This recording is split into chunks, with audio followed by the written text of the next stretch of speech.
السلام عليكم ورحمة الله وبركاته. ازيكم يا سنة خمسة؟ ايه اخباركم؟ ايه اخبار المنهج معاكم؟ احنا عاملين القناة ديت عشان نذاكر مع بعض ونحل التقييمات مع بعض، وكل حاجة هتبقى بسيطة ان شاء الله. اول درس عندنا اسمه سنة احتياجات النبات. ايه هي احتياجات النبات؟ يعني ايه الحاجات النبات بيكون محتاجها عشان يعيش، عشان يكون الغذاء بتاعه؟ هنعرفهم دلوقتي. عندي ايه هي احتياجات النبات عشان ينمو؟ عندي اول حاجة الماء، يعني النبات ما يقدرش يعيش من غير ماء ولا هواء ولا ضوء شمس، ولازم يبقى في مساحة ازرع فيها. يبقى انا عندي احتياجات النبات: اول حاجة الماء، تاني حاجة الهواء، تالت حاجة ضوء الشمس، ومساحة مناسبة للنمو. المساحة المناسبة للنمو ديت ممكن تكون ايه؟ ممكن تكون التربة، زي ما احنا شايفين كده. هي دي مثلا التربة، وده عندنا الماء، وعندنا دي ضوء الشمس، وعندنا ده مثلا الهواء. فأنا عندي احتياجات النبات ايه؟ ماء، هواء، ضوء شمس، مساحة مناسبة للنمو. يبقى احنا أول ما يقول لي ايه هي احتياجات النبات الأساسية هنعرف نحلها. نيجي بقى لأجزاء النبات. مش النبات بيتكون من أجزاء، صح ولا غلط؟ أكيد صح. طب ايه هي الأجزاء النبات؟ عندنا أول حاجة خالص اللي ما بنشوفهاش، اللي بتكون تحت سطح الأرض، اللي هي الجذور. يبقى احنا عندنا اللي هي ايه؟ أول حاجة من أجزاء النبات، أول حاجة الجذور. طب تاني حاجة اللي بنشوفها الساق، اللي بنشوفها دي بتكون الساق، وبعديها خالص الأوراق. يبقى أنا عندي أجزاء النبات ثلاثة: جذور، سيقان، أوراق. طب الجذور ايه وظيفتها؟ فاحنا عارفين خلاص، احنا عرفنا الأجزاء اللي هي جذر وساق وأوراق. طب ايه وظيفة كل جزء فيه؟ قالك أول حاجة الجذر وظيفته ايه؟ مش الجذر ده بيكون موجود في التربة؟ طب التربة دي مش بنسقيها؟ طب تمام. طب هي بقى بتمتص ايه؟ بتمتص الماء والأملاح. هتمتص ايه من التربة؟ الماء والأملاح. طب بعديها هتلاقي موجود الساق، مش هو امتص خلاص المية والأملاح؟ طب الساق دي وظيفته ايه؟ قالك بينقل الماء والأملاح. اللي امتصتها مين؟ اللي امتصتها الجذور. طب وبعدين عندنا بعديها خالص فوق اللي هي الأوراق. مش الأوراق دي بتكون معرضة للشمس؟ طب هي هتاخد ايه من الشمس؟ هتاخد ضوء الشمس. طب ضوء الشمس ده بيعمل ايه؟ هنعرف بعد شوية. طب تمام، وايه تاني؟ مش هي معرضة للهواء؟ هتاخد ثاني أكسيد الكربون من الهواء.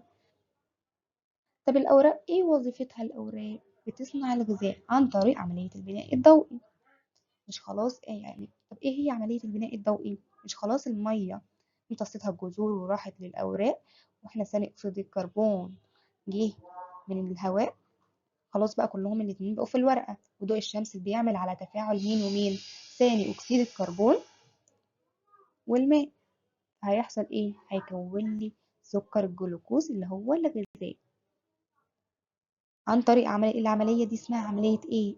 اسمها عملية البناء الضوئي. دلوقتي لو جه سألني ازاي او كيف تستفاد النباتات من الهواء ومن الماء والهواء والشمس، هنقول الكلام اللي احنا قلناه لسه قايلينه من شوية. اول حاجة هي ايه؟ ان الجذور بتمتص الماء والاملاح منين؟ من التربة. طب الصاد بتعمل ايه؟ بتنقل الماء والعناصر الغذائية او الاملاح الى جميع اجزاء النبات. وهنقول بعد كده الاوراق بتمتص ضوء الشمس وثاني أكسيد الكربون. ليه؟ لصنع الغذاء، لازم لإيه؟ للقيام بالعمليات الحيوية. عشان يبقى احنا خلي بالكم الغذاء ده بيعمله ليه أصلا النبات؟ عشان الغذاء أي كائن حي محتاج غذاء، سواء نباتات سواء إنسان. الفرق بيننا وبين النباتات إن النباتات بتصنع غذائها بنفسها، لكن الإنسان لا، ما بيصنعهوش بنفسه. لا، هو بيبحث عن الإيه؟ الغذاء بيكون جاهز. هتلاقي الغذاء إما أصله نبات أو حيوان. لكن النباتات بتاخد الغذاء، بتصنع غذائها هي نفسها بنفسها، يعني عن طريق العناصر اللي هي بتاخدها، اللي هي حاجات غير حية، ثاني أكسيد الكربون، ضوء شمس، عشان تصنع غذائها بنفسها. أنا لو سألني دلوقتي ماذا تحتاج الأشجار لكي تنمو وتبقى على قيد الحياة؟ مش الأشجار دي نبات، وإحنا قلنا كذا مرة النبات بيكون محتاج ماء وهواء وضوء شمس ومكان مناسب للنمو. صح ولا مش صح؟ صح. الأشجار نبات فهي محتاجة نفس الحاجات اللي النبات بيكون عايزها، هي الماء والهواء وضوء الشمس والمكان المناسب. كل ده ليه؟ عشان هي تصنع غذائها بنفسها. عندي بقى احتياجات النبات، مش احنا خلاص قلنا احتياجات النبات هي ايه؟ عندي بقى احتياجات النبات بتنقسم إلى قسمين. أول حاجة احتياجات أساسية واحتياجات غير أساسية. يبقى أنا عندي الاحتياجات النبات فيها إيه وفيها إيه؟ فيها احتياجات أساسية وفيها احتياجات غير أساسية. طب إيه الاحتياجات الأساسية؟ قال لك الماء، وإيه تاني؟ ثاني أكسيد الكربون، وبعدين الأكسجين، وبعديها ضوء الشمس. يبقى عندي الاحتياجات الأساسية للنبات الماء، ثاني أكسيد الكربون، الأكسجين، ضوء الشمس. طب إيه الاحتياجات الغير أساسية؟ السكر والتربة. طب هنقول ليه غير أساسي التربة وهنقول ليه غير أساسي السكر؟ قال لك السكر كده كده أنا لو متوفر معايا الاحتياجات الأساسية الماء وثاني أكسيد الكربون والأكسجين وضوء الشمس هعرف أصنعه بالاحتياجات الأساسية.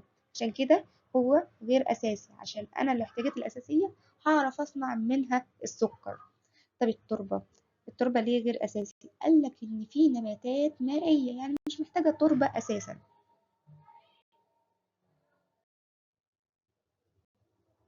هنتكلم دلوقتي عن ايه وجه التشابه بين الإنسان والحيوان. عندي وجه التشابه الأولاني إن أنا ككائن حي كإنسان بكون محتاج الماء، وبكون محتاج الأكسجين، وبكون محتاج الغذاء. طب أنا كل ده مش النبات برضه بيكون محتاجهم؟ أول حاجة بيكون محتاج الماء. أعرف أنا أعيش من غير ماء؟ يعرف النبات يعيش من غير ماء؟ لأ. طب يعرف يعيش من غير أكسجين؟ أنا أعرف أعيش من غير أكسجين؟ لأ برضه. أعرف أعيش من غير غذاء؟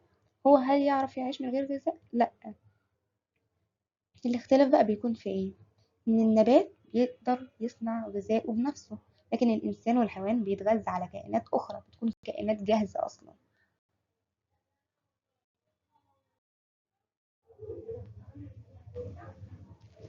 وبكده يكون احنا كده خلاص خلصنا أول جزء.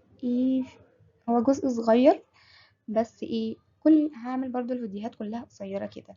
ليه؟ عشان تعرف تسمعها لغاية الآخر، عشان لو عملت فيديو كبير فمحدش هيسمعه. فلا، أنا عايزاكم أول بأول، وهحل التقييمات معاكم كل ده. بس انتوا خليكم متابعين وكلكم شوفوا الفيديوهات.